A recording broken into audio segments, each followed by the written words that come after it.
Bueno, muy buenos días a todos. Un saludo especial a mi colega ministro, a Jorge Mas y a toda la directiva de la Cámara. Y gracias y felicitaciones por esta Semana de la Construcción, por este seminario. La verdad es que le hace bien al país tomar distancia y reflexionar siempre, y estos eventos sirven para eso. Quiero hoy día hablar de dos cosas en este saludo. Voy a hablar poco tiempo. Quiero hablar del ajuste macroeconómico que ha pasado en Chile, porque las cosas por sabidas se callan y por calladas se olvidan. Y les quiero mostrar qué ha pasado y les quiero dar algunas ideas de qué ha pasado en otras partes.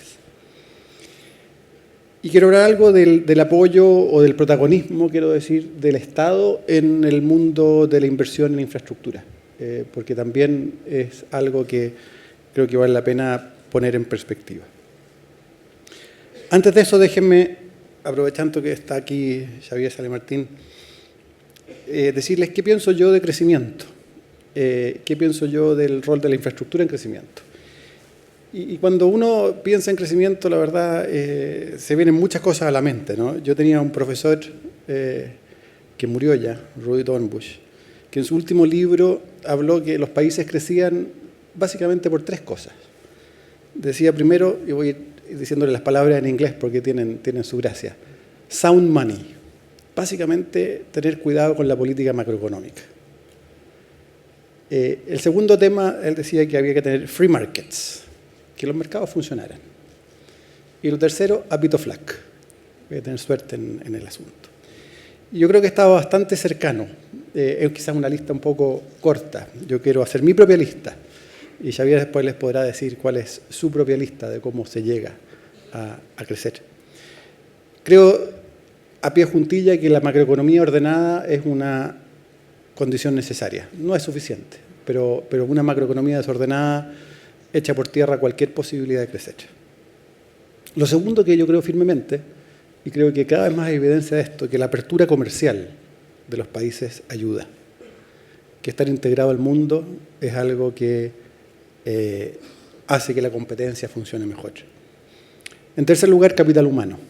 Uno puede invertir en muchas cosas, puede tener más educación, menos educación, mejor educación, pero los países que prosperan más tienen al final del día habitantes, ciudadanos, fuerza de trabajo más preparada. En mi lista viene después mercados que funcionen bien, competencia, instituciones como el Estado que funcionen, cosas que son bastante endógenas a ser desarrollados, pero que son importantes cuidarlas y desarrollarlas. Y por último, en mi lista está la infraestructura. Yo creo que crecientemente en el mundo empírico de los economistas se va demostrando que la infraestructura es una buena inversión. Hay elefantes blancos, seguro, y por lo tanto no cualquier infraestructura sirve, pero si se hacen bien los procesos, la infraestructura es muy importante. Y por eso quiero decir que este seminario creo que es muy clave. Bueno, déjenme ir a los dos temas que quería mencionar. El ajuste macro, estas cosas que por sabidas se callan y por calladas se olvidan. Nosotros hemos tenido un ciclo global en que el precio de nuestro principal producto de exportación cayó significativamente. En 2011, 2012 el precio del cobre era $4. Hoy día $2 y poco.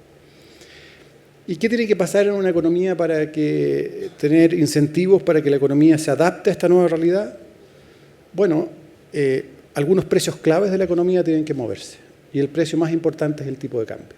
Y el dólar en Chile se hizo más caro. El tipo de cambio real cambió. Este es lo que ajusta por lo que está pasando en otros países, por lo que pasa con la inflación.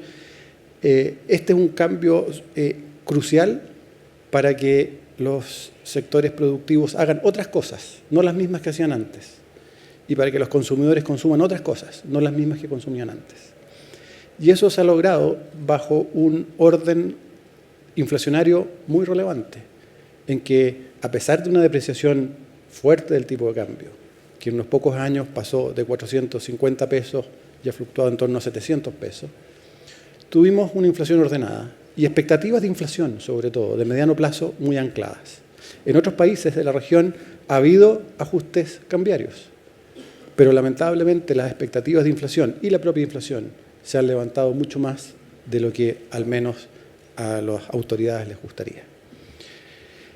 El segundo tema relacionado a esto tiene que ver con las tasas de interés. En Chile, como ustedes saben, tenemos tasas de interés nominales e indexadas a la inflación. Ambas cayeron en este ciclo. Ambas, y aquí están las tasas de interés en UEF, las indexadas, disminuyeron de en torno a 2,5-3%, algo así como 1,5%. Esto es lo que sucedió en los países desarrollados en este ciclo, que exportan commodities. Lo que pasó en Canadá, lo que pasó en Noruega, lo que pasó en países como Nueva Zelanda, en países como Australia. No es lo que pasó en la región. Si ustedes tienen negocios en la región y tienen empresas por la región, podrán ver que las tasas de interés de largo plazo de otros países han aumentado en estos últimos años. Y créanme que 100 o 200 puntos base, 1 o 2% de tasa de interés en un bono de largo plazo hace gran diferencia para la competitividad y cómo se financia una empresa. Cuando en nuestro país la deuda corporativa es 120% del PIB y la pública bruta es 19% y la neta negativa. Créanme que esto es un beneficio muy importante para la competitividad de las empresas. Y esto tenemos que cuidarlo. Y esto se cuida cada día con la política fiscal. La diferencia fundamental al final del día es cómo es la política fiscal de los países para la credibilidad que tienen los mercados en ese país y qué pasa con las tasas de interés. Yo tengo mucha simpatía por la demanda de Jorge de estos gastos muy grandes en infraestructura, pero tenemos que compatibilizarlos también con la macroeconomía. Esto me lleva al tema de qué está haciendo el Estado hoy día. Y primero quiero partir por simplemente datos en concesiones adjudicadas. Nuestro ministro de Obras Públicas, Alberto Unruaga, dedica buen tiempo de su jornada a movilizar esto. Y esto ha sido clave. Esto es clave en Chile, en otros países, es una manera de financiar infraestructura muy importante. Y quiero decir que a abril de este año ya el Estado ha adjudicado más que el año pasado. En 2014, el primer año de este gobierno, se hizo una gran cantidad de concesiones. Un problema que tenemos recurrente es que el pool de concesiones listos para ser realizados es muy pequeño. Hemos hablado con el ministro muchas veces que hay cambio de gobierno y queda una colita por hacer, pero hay que partir de nuevo haciendo nuevos proyectos y eso cuesta. Esperamos que con la dirección de concesiones, esperamos que con una perspectiva más de mediano plazo podamos tener un pool más alto. Pero lo importante, quiero decir, es que después de muchos años, creo que los últimos 3 años han sido los más altos. Yo puedo comparar esto solo con lo que pasó por ahí previo a la crisis asiática. Todo el resto es cuando uno toma 3 años, son de montos de concesiones más bajos. Y por último, el Estado invierte directamente. Y la inversión directa se las quiero mostrar acá. Las barritas estas son millones de dólares, esas evidentemente van subiendo en el tiempo, simplemente porque el país es más grande. Pero la tasa de inversión que hace el presupuesto de la nación, que es la línea roja, como se ve ahí, ha aumentado significativamente en el tiempo. En los años que Chile crecía más, esta tasa era del orden de 2% del PIB. Un poquito más y medio. Hoy día fluctúa entre 4 y 4,5. Esto quiere decir que estamos destinando plata que se podría destinar a otra cosa en el presupuesto, a inversión. La tasa de inversión de los últimos años es particularmente elevada. Y tenemos un pic en el año 2009 cuando se hizo una política contracíclica específica. Lo que tenemos hoy día, este año y el año anterior, como tasa de inversión, si ven ahí, es la más alta, sacando el año 2009. Y por lo tanto, mi conclusión es que el Estado está haciendo mucho. Tenemos que seguir haciéndolo, pero quiero ver el vaso medio lleno de lo que es la acción estatal hoy día para empujar la infraestructura. Y eso me lleva al último punto, que es el tema del Fondo de Infraestructura, al cual el ministro Undurraga se va a referir con más detalle y estará en la discusión en las próximas semanas sin ningún lugar a dudas. Es una innovación bien interesante que hemos hecho. Pero aquí quiero ser bien preciso en el impacto fiscal de ese Fondo de Infraestructura.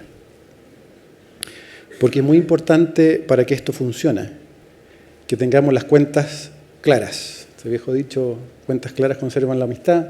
Los mercados les interesa mucho cuentas claras. Y las cuentas claras acá son que este fondo es un fondo que no está hecho para hacer operaciones cuasi fiscales. No es para hacer cosas que el Estado en su presupuesto tiene que hacer. Es simplemente una empresa pública que tiene a su disposición capital, y teóricamente bastante capital, para poder entrar en negocios con el sector privado a través de manera directa de financiamiento, a través de manera de socio, de manera de poder financiar más proyectos. Pero esto no es un aumento del gasto público. Me preocupó un poco Jorge hoy día leyendo en los diarios diciendo que esto era un gran avance porque permitía separar el gasto corriente o el gasto en infraestructura del presupuesto. Créanme que los rectores de las universidades, los jefes de los servicios de salud, muchos les gustaría eso, pero eso no es lo que hace el Fondo de Infraestructura. El Fondo de Infraestructura no es una operación fiscal, porque de nuevo los subsidios tienen que estar anotaditos en el presupuesto y cada año ser muy transparentes. Lo que hace el Fondo de Infraestructura es utilizar fondos activos que tiene el Estado para poder apalancar dinero, para poder facilitar financiamientos. Pero tiene que ser una actividad rentable el fondo en sí mismo. Desde el punto de vista privado tiene que ganar plata. Si transformamos el fondo en una manera de subsidiar a través de distintos mecanismos, la verdad es que estas cuentas ya no van a ser tan claras. Y por eso el fondo tiene una serie de estructuras que nos costó mucho ponernos de acuerdo en los ministerios para poder tener una gobernanza que nos dé esa garantía. Muy importante de mantener, como les decía, porque si algo Chile tiene que mostrar es una política fiscal ordenada, un nivel de deuda que no es alto, y eso, como les mostraba al comienzo, tiene grandes beneficios para todos y grandes beneficios para la competitividad de todas las empresas. Bueno, les deseo lo mejor en este seminario. Me van a perdonar que yo me tengo que ir porque tengo que ir a Valparaíso al Congreso, pero tengan provecho a esta discusión y tengan buenas ideas de cómo invertir más en Chile. Muchas gracias.